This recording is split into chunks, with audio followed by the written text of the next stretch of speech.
All I want for Christmas is you. Tallinna keskkonna- ja kommunaalamet. Lähme vaatame, mis siin toimub. Siin valmivad kõik Tallinna linna dokumendid ja ka meie armsa Mustjuure linnakodude dokumendid küpsevad siinsamas.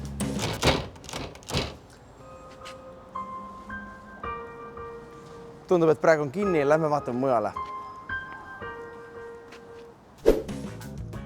Siinsamas Vabaduse väljak 7 asub Tallinna linnavalitsus, kus ametnikutädid näevad päevad ja ööd vaeva selleks, et Mustjuure linnakodude dokumentatsioon saaks valmis. Me jätame nad siia oma tööd tegema ja liigume hoopis ehitusplatsile, et vaadata, mis seal toimub. Tulge kaasa! Esimese asjana siin kinnistul ma tahaks näidata teile seda noort tamme, mille kasvutingimused oluliselt paranevad. Nagu te näete siin, siis pool puud on päris raagus ja pool on päris lopsakas. See on sellepärast, et siia enne ei paistnud valgust ligi. Ja nüüd on ka ruumi juurteel kasvada. Juhuu! See kuusk on ka päris ilus, jääb ka alles muideks. Ja võib-olla kogukond tahab siia panna kuuseehteid külge, tähistada jõule. Jõulud varsti tulemas! Juhuu!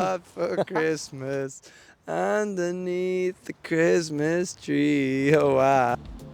Mustjuure linnakodude arendaja lööb ka kaasa selleks, et siia Mustjuure tänava ja Humala tänava ristmikule tekiks üks kaasaegne ja turvaline ristmik kõikidele liiklemiseks. Ja kui juba puudest räägime, siis Paldiski maantee poolsed puud jäävad ka alles. Siin on üks väga ilus vaher, mis jääb alles ja üks väga ilus kask. Ja seal taamal testvaiad, lähme vaatame sinna lähemale. Ma ei tea nendest testvaiadest tegelikult midagi, aga mustjuure.ee saate näha, mis korterid meil müügil on ja nende kohta ma tean juba päris palju. Näeme seal.